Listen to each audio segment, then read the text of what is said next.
And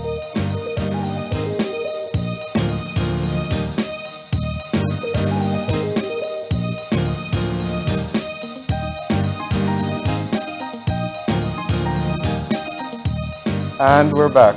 And if you're joining us right now, we are getting our second conversation for this morning started.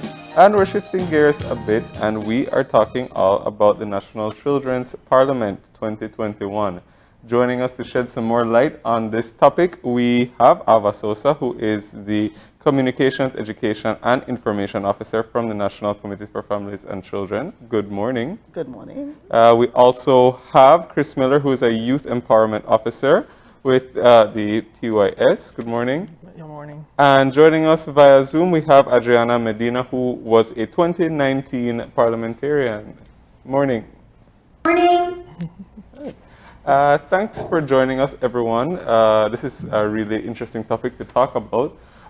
So why don't we start by just giving our viewers just a little bit of a background on what exactly the National Children's Parliament is and how it got started.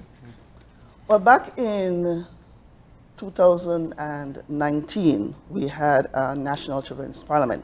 By we, I mean the National Committee for Families and Children, along with the Special Envoy's Office, Restore Belize, the Ministry of Local Government. There's a whole group of agencies, departments that work with children. And as you know, for us, our Bible is the Convention on the Rights of the Child. Article 12 of the CRC speaks to a children's right to participate and to express themselves. And so the National Children's Parliament is the perfect opportunity for young people to speak out on issues that affect them and speak out in front of policymakers, sharing their views on how the policies being made have affected them, looking at the gaps that they see. And the experience back in 2019 showed that young people really had a lot to say. Some of it not particularly pleasant to listen to, but overall they shared their views. At that time they spoke on the issue of safety, the issue of health, the issue of education, all very important topics, very important issues when it comes to our young people. So basically, that's the background of the National Children's Parliament, and we're back at it once again. Yeah.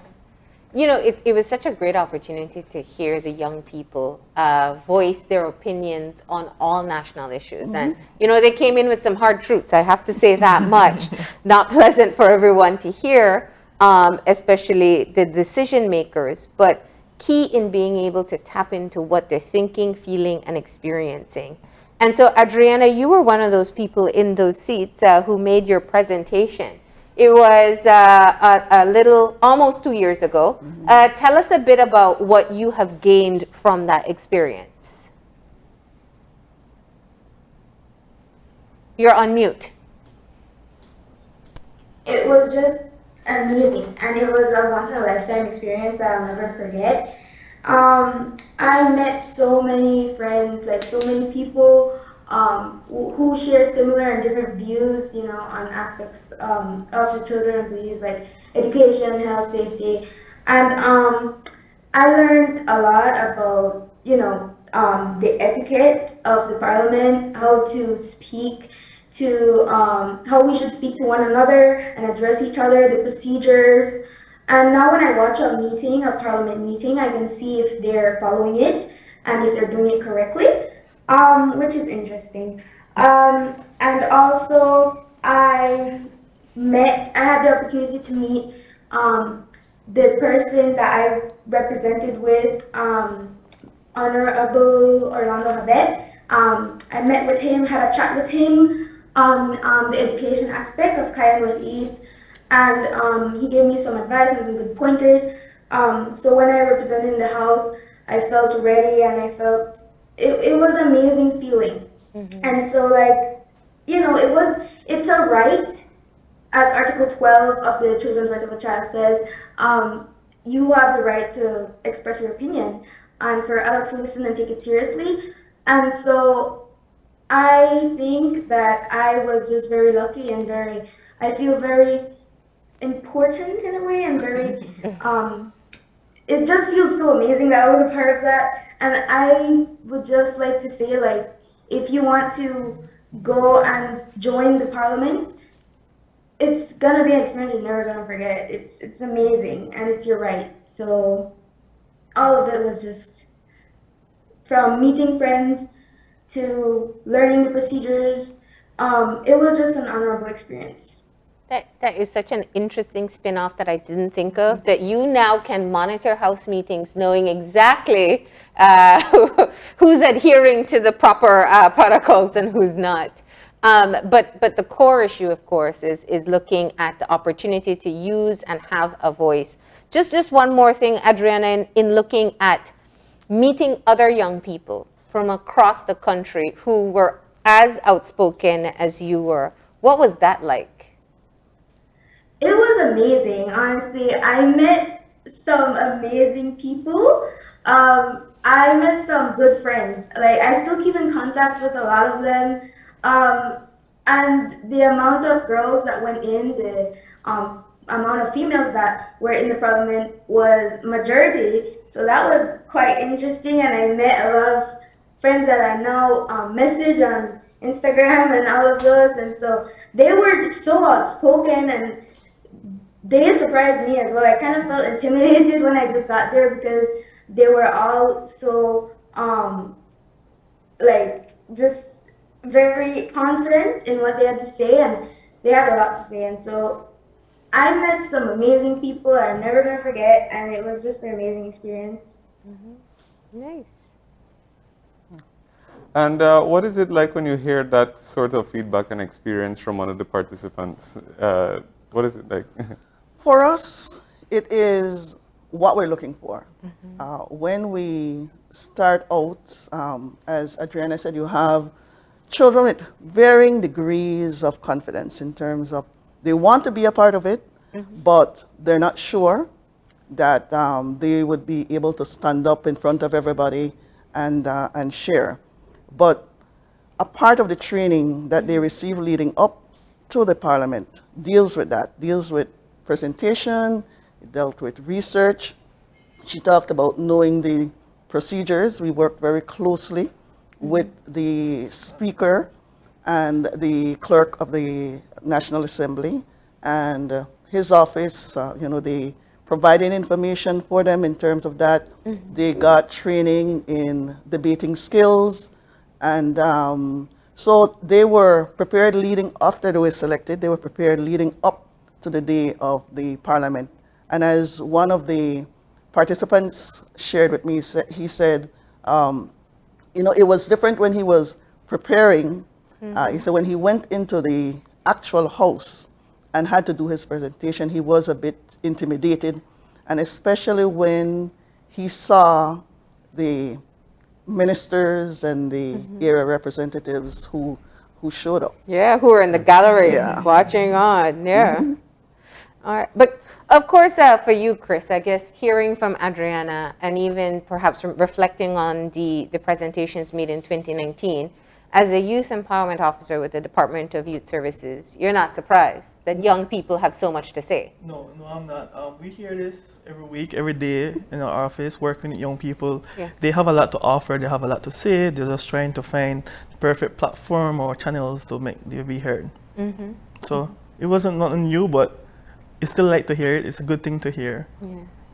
So we're preparing for the 2021 Parliament now. Yes, we are. Which means young people from across Belize who have been burning to get their voice heard now have an opportunity to participate. Yes, they do. And the application forms are out. They're online. I also know that for rural communities as well, the Ministry of Local Government have printed copies that they can pick up. So they can visit the different Facebook pages, the applications online, and Chris, maybe you could talk a little bit more about that whole application process. So the And how to application. know if you're eligible. The application is online on the Children Parliament page on N.C.F.C website.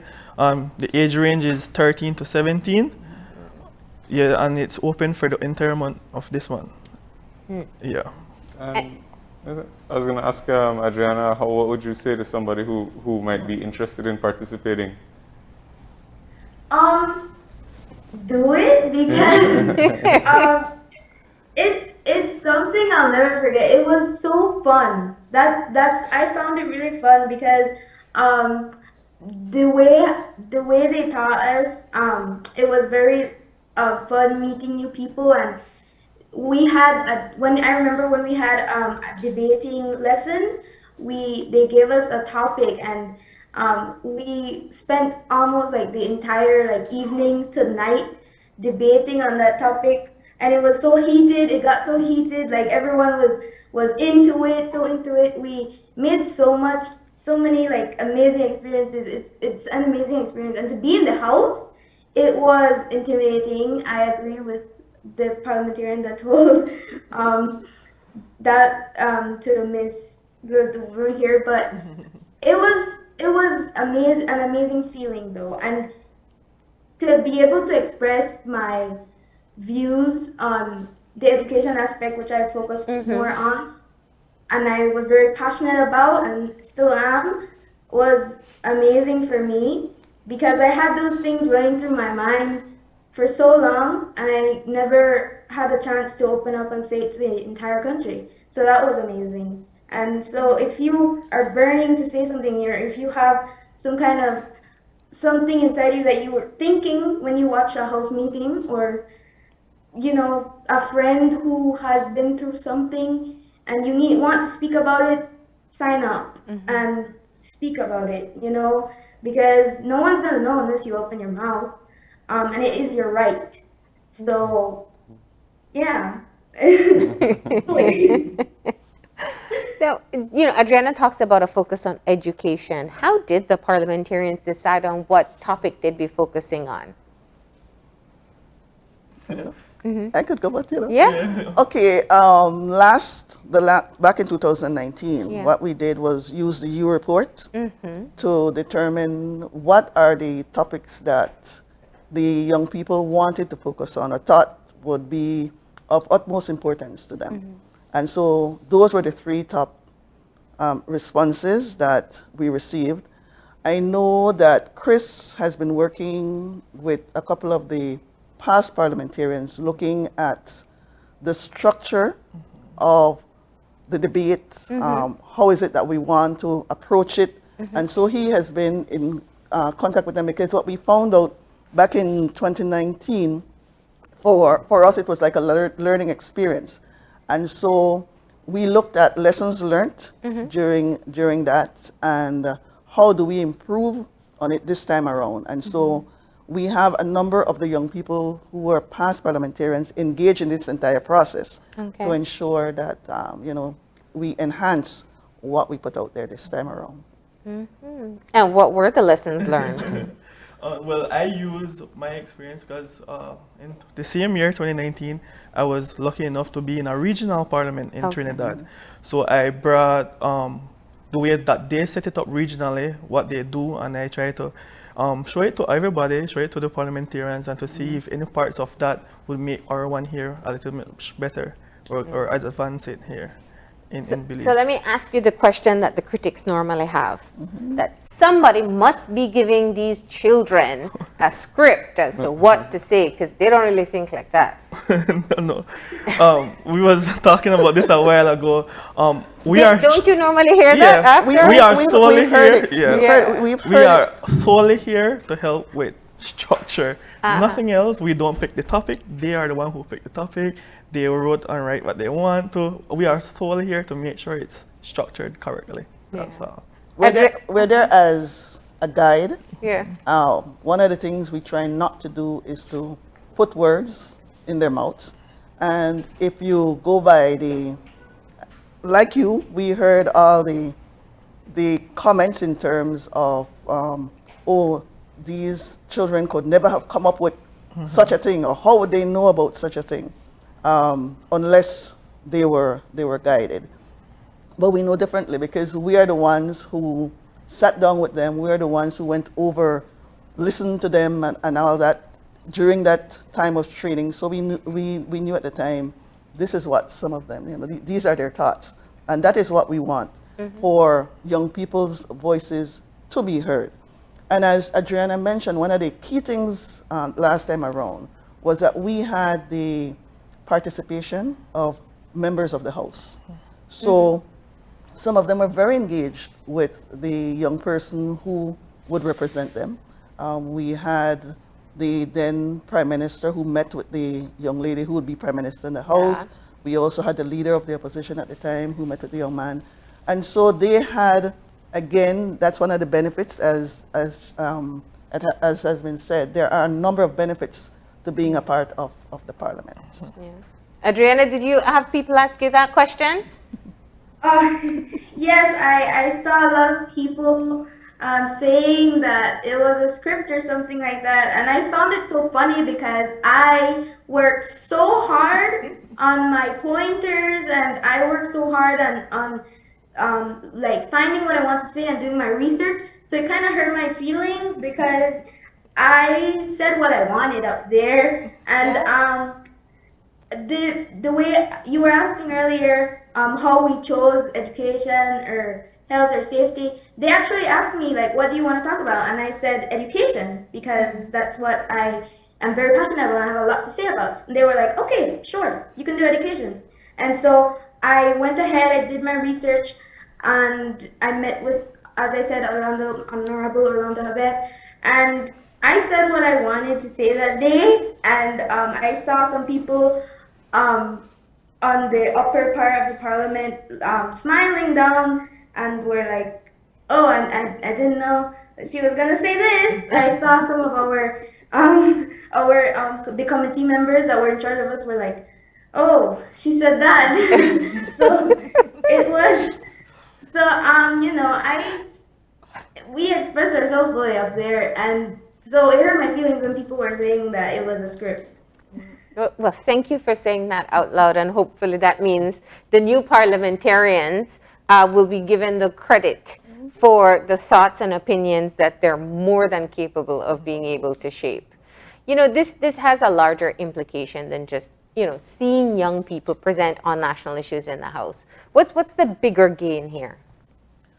Well, what we found out, Marlene, is from the young people who were engaged the last time, a lot of them, they have kept engaged in terms of, one of the things that they learned is that you don't necessarily have to be an elected leader to make a difference in your community. And so that's one of the things that we found out, checking up with some of the young parliamentarians, is that they continued that drive that they had, and they have been making a difference. They have been trying to see how they can have an impact. Of course, we would want it to be where they look at, the policymakers look at, these are some of the things that these young people are saying. Maybe we need to become more engaged in certain areas, and to have them make that conscious decision that, look, these are issues, this is how we need to approach certain things. And when you engage them and find out what it is that they're saying, then it makes it a little bit easier because you don't have all the answers. And so the more you listen, the more you learn, and the easier it is. So we're hoping that that's one of the side effects of this. It's also a great check-in because where policies and plans may be being made with the best intention in mind, you hear from the recipients directly, or young people, as to how they feel about it. Yeah. Chris, tell us about what it's like being in the shoe, whether you're going to be serving up some realities that people don't always want to hear. Well, like you said, I guess it's best for the children, for the kids to say how they feel. I mean, we can't fix the problem if we don't know what it is. We can't expect that what we are doing are right, because like Ms. Alva said, we don't know everything. When I'm at work and we're doing anything, we may do it with the best intention, but they are the one who is going through the situation. They know more likely what's the effect it has on them. So it might be harsh, but it could make us better. It's the things to make us better and improve on. Now, the Parliament itself is representative of children countrywide. So, is there perhaps, are you going to try to ensure that all districts are included? what's the plan for gender and district equality, I should say? We're definitely doing that in terms of the recruitment process. Okay. As we said, the application form is out. It will be up until the 31st of this month. But we're also doing follow-ups because one of the things we noticed back in 2019 is that we did not have many applications from the northern districts. So we want to change that.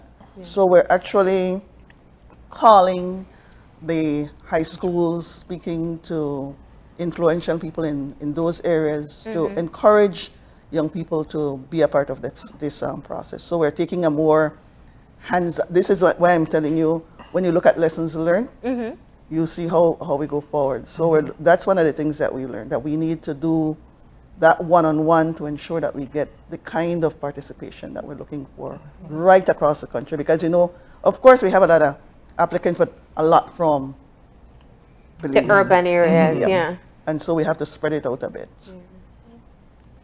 And you provide training. So I don't have to feel, or the parent might say, well, I don't know if you're ready for going to the house to talk yet. So after this month, August was finished, from September to November, there will be a host of trainings that you go through: debating skills, public speaking, research, how the standing orders, you learn the standing orders, everything.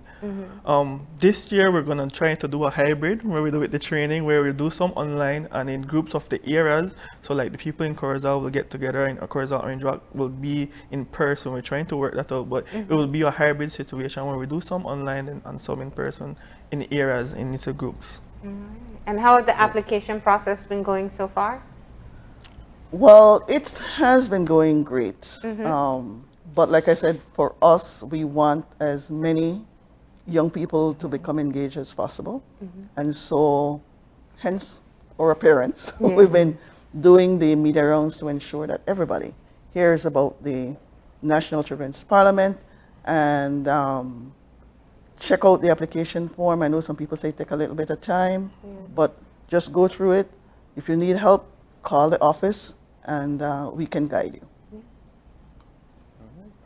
Well, we are just about running out of time for our segment, so we do want to say thank you for coming in and joining us and shedding some light for some on this topic. It's a great initiative, and we certainly hope that the 2021 edition will be very successful and it will continue.